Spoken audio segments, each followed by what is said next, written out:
You ever heard somebody in the culture talking about some be a mind, never get a dime? What you ninjas subscribe to is absolute mind-boggling and mind-numbing content and What is offered for free is dangerous. It usually involves either a trick or a hidden obligation. What has worth is worth paying for. By paying your own way, you stay clear of gratitude, guilt, and deceit. It is often wise to pay the full price because there is no cutting corners with excellence. Be lavish with your money and keep it circulating, for generosity is a sign and a magnet for power.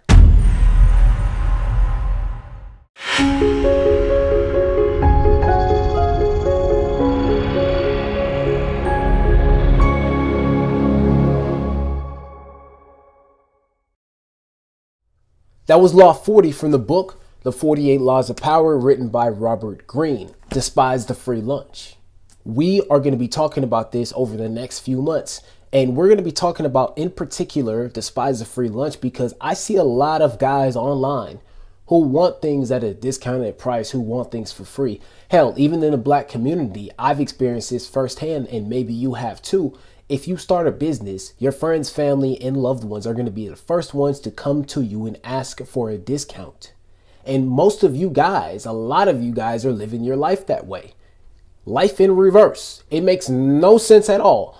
But let's break it down. We're going to actually turn to page 334, the very next page of the 48 Laws of Power. And if you have the book, go ahead and follow along. And we're going to show examples of what I'm talking about, so that way we can get some more context. Okay, let's get started. In the realm of power, everything must be judged by its cost, and everything has a price. What is offered for free or at a bargain rate often comes with a psychological price tag, complicated feelings of obligation, compromises with quality, the insecurity those things bring, on and on. The powerful, though, learn early to protect their most valuable resources, independence and room to maneuver.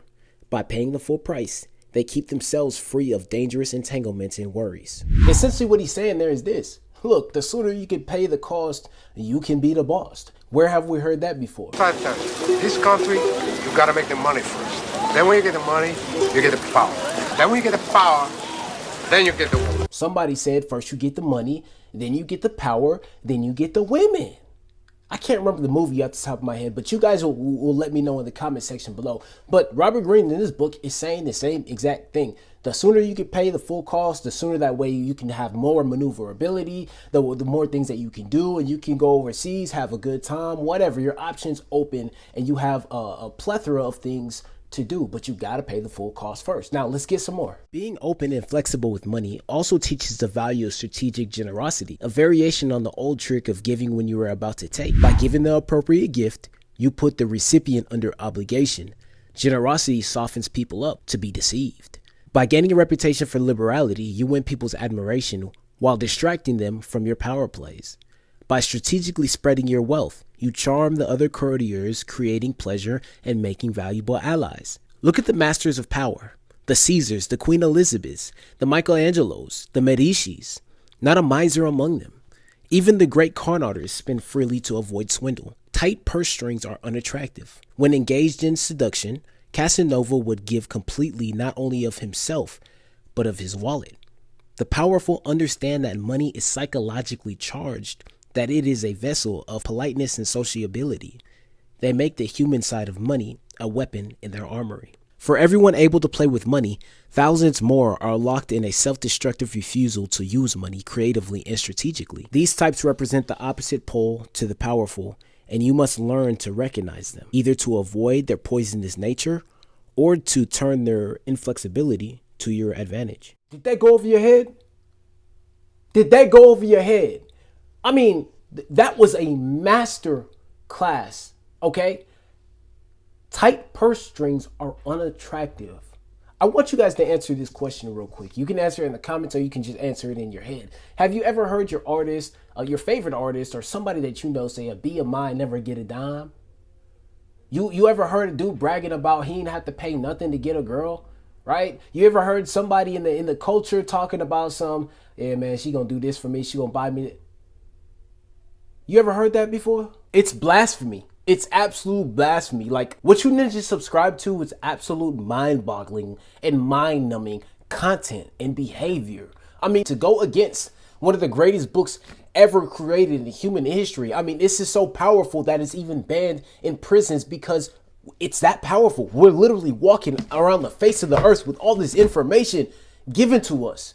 But yet we're still stuck in the same mindless and mind-numbing behavior, back and forth, left and right, up and down, repeating the same blasphemous rhetoric. Listen, maybe when I was 12, 13, 14, 15, I would believe this and I would repeat this rhetoric. But as a grown man, over the age of 20, we don't have time to keep operating like that because we already know as men, nothing in life is free. So why are we going and approaching situations where we know that's not free, but we're still bragging that we get it for free? You're paying in a different way and maybe you're okay with that, but I got to ask you one question. What do you consider payment? Because time is payment, energy is payment, attention is payment. And quite frankly, those things are way more important than money. Time is way more important than money. But you guys have your own way of looking at things, and I respect it. But just understand, as men, we're not going to be out here spitting this rhetoric. Nuh-uh. We have standards over status for a reason on this channel. And if we're not exploring that, if we're not actively trying to seek better and more standards for ourselves and our family and our well-being, then what are we doing? Listen, you can have all the high morality you want to, but coming up next, we're going to figure out what type of man you are. Because if you're still subscribing to, oh, I get it for free, oh, I'll be a man, never get a dime. If we're still subscribing to that rhetoric, okay, cool. We're going to figure out why you're like this and which one you are of these 4 types of men. So let's dive in. The greedy fish. The greedy fish takes the human side out of money. Cold and ruthless, they only see the lifeless balance sheet, viewing others solely as their pawns or obstructions in their pursuit of wealth. They trample on people's sentiments and alienate valuable allies. No one wants to work with the greedy fish, and over the years they end up being isolated, which often proves their undoing. Greedy fish are the con artists' bread and butter. Lured by the bait of easy money, they swallow the rules, hook, line, and sinker. They are easy to deceive, for they spend so much time dealing with numbers, not people, that they become blind to psychology, including their own. Either avoid them before they exploit you, or play on their greed to your gain. The bargain demon. Powerful people often judge everything by what it costs, not just in money, but in time, dignity, and peace of mind. And this is exactly what the bargain demon cannot do. Wasting valuable time digging for bargains, they worry endlessly about what they could have gotten elsewhere for a little less. On top of that, the bargain items they do buy is often shabby. Perhaps it needs costly repairs or will have to be replaced twice as fast as a high quality item. The cost of these pursuits, not always in money, though the price of a bargain is often deceptive, but in time and peace of mind, discourage normal people from undertaking them. But for the bargain demon, the bargain is an end in itself.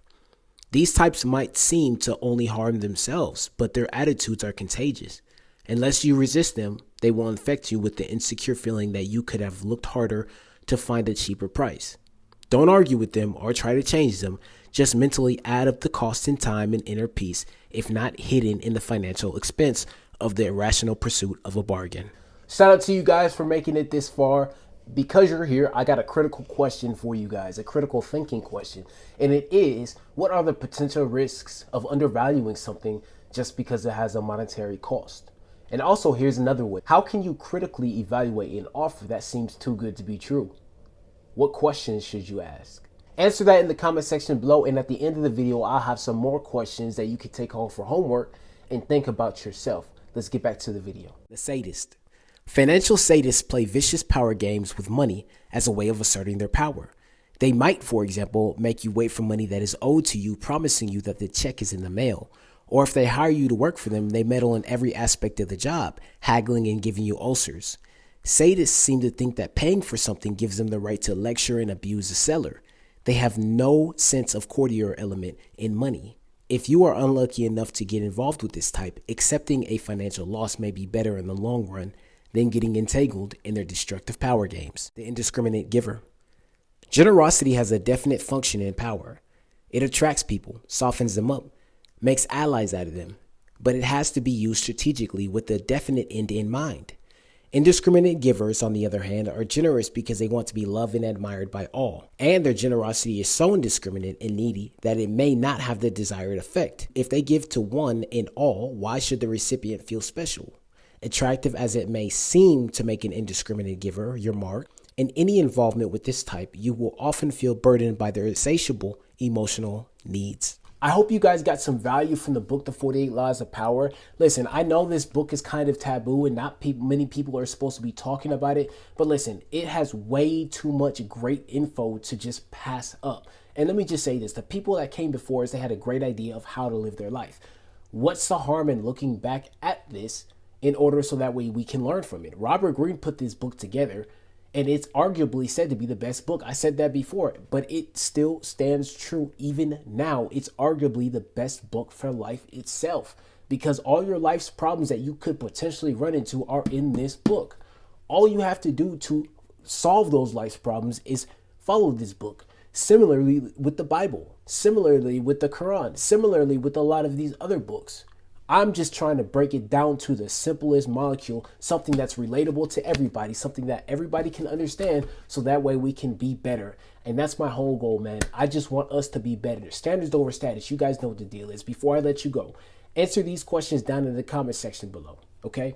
How can accepting something for free influence your decision-making or sense of obligation? All right, answer them below in the comment section below, and I look forward to actually reading your responses. Until next time, guys, I love you. I appreciate you guys. I'll see you guys next week with another lesson. Peace.